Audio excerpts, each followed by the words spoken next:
এখন হয়তো আপনি আপনার বাড়িতে কিংবা অফিসে বসে ভিডিওটি দেখছেন, কিন্তু আপনি কি জানেন মানুষের দ্বারা পাঠানো অনেক স্পেসক্রাফট আমাদের থেকে লক্ষ লক্ষ কোটি কিলোমিটার পথ অতিক্রম করে গেছে এবং মহাবিশ্বের অতি রহস্যময় জিনিসগুলোর ব্যাপারে আমাদের অবগত করছে।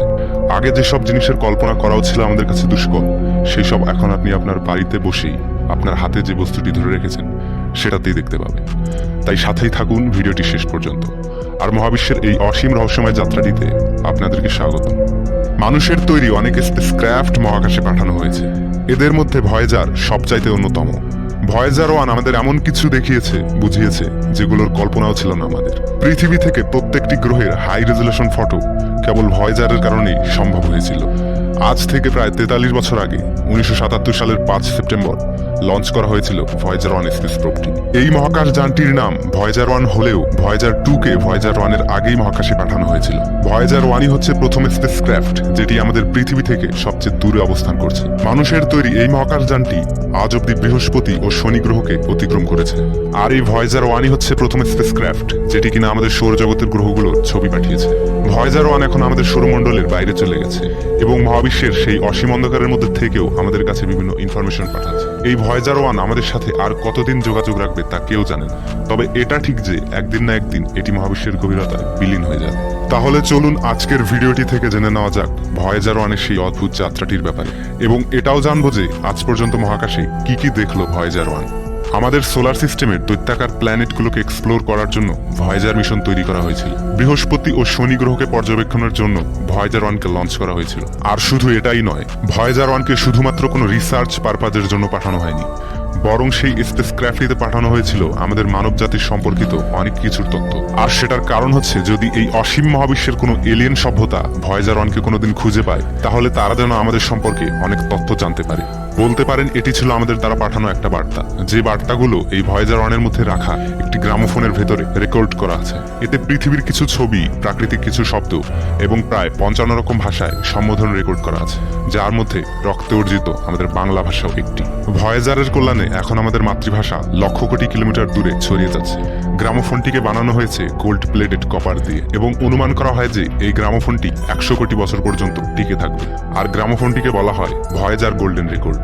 এই স্পেসক্রাফটটিকে যখন লঞ্চ করা হয় তখন এটি ভয়েজার 2 এর চেয়েও অনেক দ্রুতগামী ছিল। এ কারণেই ভয়েজার 1 স্পেসক্রাফট আমাদের সৌরমণ্ডলে থাকা অ্যাস্টেরয়েড বেল্টকে ভয়েজার 2 এর আগেই পার করে গিয়েছিল। মার্চ 5, 1979 সালে ভয়েজার 1 বৃহস্পতি গ্রহের কাছে পৌঁছে যায়, আর আমাদের কাছে তথ্য পাঠায় যে শনি গ্রহের মতো জুপিটারেরও বেল্ট বা রিং সিস্টেম রয়েছে। সেই সাথে প্রোবটি বৃহস্পতির বায়ুমণ্ডলের উপরের অংশে চলা বিশাল আকৃতির ঝড় সম্পর্কে আমাদের তথ্য সেন্ড করে। জুপিটার মিশনের সবচাইতে বড় আবিষ্কার ছিল জুপিটারের চাঁদগুলো। স্পেস প্রোবটি আয়ো নামক উপগ্রহ সম্পর্কে একটি ইন্টারেস্টিং ফ্যাক্ট আমাদের কাছে পাঠায়। ভয়েজার 1 আয়ো নামক এই গ্রহটিতে জীবন্ত আগ্নেয়গিরি থাকার প্রমাণ দিয়েছে, যার ফলে মানব সভ্যতা এটা প্রথমবারের মতো জেনেছিল যে কোনো গ্রহের মতো তাদের উপগ্রহগুলোরও একটি অ্যাক্টিভ ইন্টেরিয়র থাকতে পারে। বৃহস্পতির পাশ দিয়ে যখন ভয়েজার যাচ্ছিল তখন এটি 19,000 ছবি পাঠায় আমাদেরকে। তারপর প্রোবটি বৃহস্পতি মিশনটি শেষ করে এগোতে থাকে শনি গ্রহের দিকে। আরও একটা লম্বা যাত্রার পর 11 নভেম্বর 1980 সালে শনির কাছে পৌঁছে যায় ভয়েজার 1। যখন ভয়েজার এবং শনির মাঝে ন্যূনতম দূরত্ব ছিল প্রায় 1,34,000 কিলোমিটার, তখন শনি গ্রহের বলয়গুলোর ব্যাপারে আমাদেরকে অনেক ইনফরমেশন পাঠায় এই স্পেসক্রাফটটি। প্রোবটি এই প্রথম আমাদের কাছে শনি গ্রহের হাই রেজুলেশন ছবি পৌঁছে দেয়, যেরকম লুক আমাদের কাছে পূর্বে কখনোই ছিল না। শুধু শনি গ্রহের নয়, বরং এর চাঁদের রিং সিস্টেমেরও হাই রেজুলেশন ইমেজ পাঠিয়ে দেয় প্রোবটি। এরপরে প্রোবটি শনির সবচাইতে বড় চাঁদ টাইটানের অত্যন্ত কাছ দিয়ে উড়ে যায়, এবং এই টাইটান হচ্ছে আমাদের সোলার সিস্টেমের দ্বিতীয় বৃহত্তম চাঁদ এবং একমাত্র চাঁদ যাতে অত্যন্ত ঘন বায়ুমণ্ডল রয়েছে। ভয়েজার 1 আবিষ্কার করে যে টাইটানের বায়ুমণ্ডলের বেশিরভাগ নাইট্রোজেন গ্যাস দ্বারা তৈরি, আর বায়ুমণ্ডলের ঘনত্ব এতই বেশি যে স্পেস থেকে টাইটানের সার্ফেস দেখতে পাওয়া অনেক কষ্টসাধ্য। শনি গ্রহের গ্র্যাভিটির জন্য ভয়েজার 1 এতটাই ভ্যালোসিটি গেইন করে নিয়েছিল যেন সেটি আমাদের সৌরমণ্ডলের বাইরে যেতে পারে। এরপর প্রথমবারের মতো রওনা দিয়েছিল আমাদের অসীম মহাবিশ্বের দিকে। এই স্পেসক্রাফটটি নিজে কিছুই জানতো না যে এরপর তার সাথে কি হতে চলেছে। ভয়েজার 1 যখন আমাদের সৌরমণ্ডলকে ছেড়ে যাচ্ছিল তখন আমাদের পৃথিবীর দিকে ভয়েজার 1 শেষবারের মতো তার ক্যামেরাটি ঘোরায় এবং একটি ছবি তুলে আমাদেরকে পাঠায়, আর সেটি হচ্ছে এই ছবিটি। এখন আপনি স্ক্রিনে যে ছবিটি দেখতে পাচ্ছেন সেটি হচ্ছে আমাদের পৃথিবী, যা হচ্ছে শুধুমাত্র একটি বিন্দু, যেখানে রয়েছি আমরা কোটি কোটি মানুষ, অজস্র জীবজন্তু এবং আপনি আপনার চোখে আজ পর্যন্ত যা কিছু দেখেছেন সব রয়েছে ছোট্ট এই বিন্দুটিতে। হয়তো আপনি বুঝেই গেছেন এই অনন্ত মহাবিশ্বে আমাদের অস্তিত্ব আসলে কোথায়। এই সময়টাতে মনে হচ্ছিল যে ভয়েজার 1 আমাদের পৃথিবীর দিকে তাকিয়ে আমাদেরকে শেষবারের মতো বিদায় জানাচ্ছে। এই ছবিটিকে 14 ফেব্রুয়ারি 1990 সালে পাঠানো হয়েছিল, যখন ভয়েজার 1 পৃথিবী থেকে 600 কোটি কিলোমিটার দূরে অবস্থান করছিল। আর এরপর 25 আগস্ট 2012 সালে ভয়েজার 1 আমাদের সৌরমণ্ডলকে পার করে ইন্টারস্টেলার স্পেসে ট্রাভেলের জন্য রওনা দেয়, যেখানে ভয়েজার 2-কে ইন্টারস্টেলার ট্রাভেল করতে আরো 6 বছর লেগে গিয়েছিল। ভয়েজার 2 নভেম্বর 2018 সালে ইন্টারস্টেলার স্পেসে প্রথমবার প্রবেশ করেছিল। আপনি হয়তো ভাবছেন যে ইন্টারস্টেলার স্পেস আসলে কি। আপনাদেরকে জানিয়ে রাখি, সূর্য থেকে বের হওয়া সোলার এনার্জির জন্য আমাদের সৌরমণ্ডলের চারিদিকে বুদবুদের মতো গোলাকার একটা বলয় রয়েছে। এই গোলাকার বলয়ের ভেতরটিকে বলা হয় হেলিওস্ফিয়ার এবং এর বাইরের পুরোটাকে বলা হয় ইন্টারস্টেলার মিডিয়াম। আজ থেকে 43 বছর আগে শুরু হওয়া এই মিশনটি আজও অ্যাক্টিভ রয়েছে। মহাবিশ্বের সব রহস্যময় বস্তুগুলোর ব্যাপারে এই স্পেস প্রোবটি আমাদেরকে জানিয়েছে অনেক কিছু। তবে আজ ভয়েজার 1-এর শক্তি অনেকটাই কমে গেছে। মানব সভ্যতার ইতিহাসে এরকম মিশন খুব কমই করা হয়েছে, যার মাধ্যমে আমরা এত কিছু জানতে পেরেছি। ভয়েজার ছিল মানুষের তৈরি এমন একটা স্পেসক্রাফট যার কন্ট্রোল ছিল কম্পিউটারের হাতে। কিন্তু ভয়েজার 1 এবং ভয়েজার 2 এই দুইটি স্পেসক্রাফট আজ 43 বছর ধরে নিজে নিজেই তাদের যাত্রাকে অব্যাহত রেখেছে। আজ 43 বছর পর আমাদের টেকনোলজি অনেক উন্নত হয়ে গিয়েছে, আর ওইদিকে ভয়েজার অনেক পুরনো হয়ে গেছে।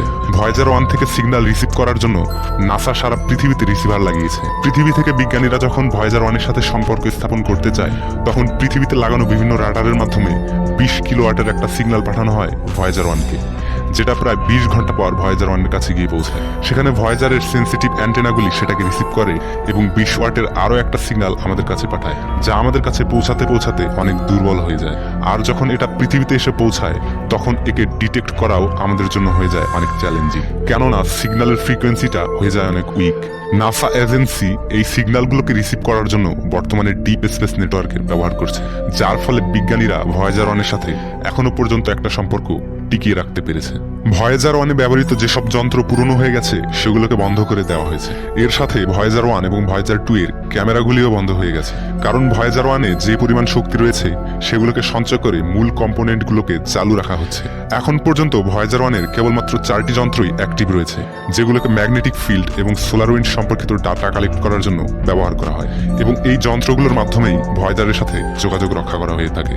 বর্তমানে স্পেস প্রোবটি আমাদের থেকে 148 অ্যাস্ট্রোনমিক্যাল ইউনিট দূরত্বে রয়েছে, যেখানে এক অ্যাস্ট্রোনমিক্যাল ইউনিট সমান প্রায় 15 লক্ষ কিলোমিটার। পৃথিবী থেকে সূর্যের দূরত্ব হচ্ছে 1 অ্যাস্ট্রোনমিক্যাল ইউনিট।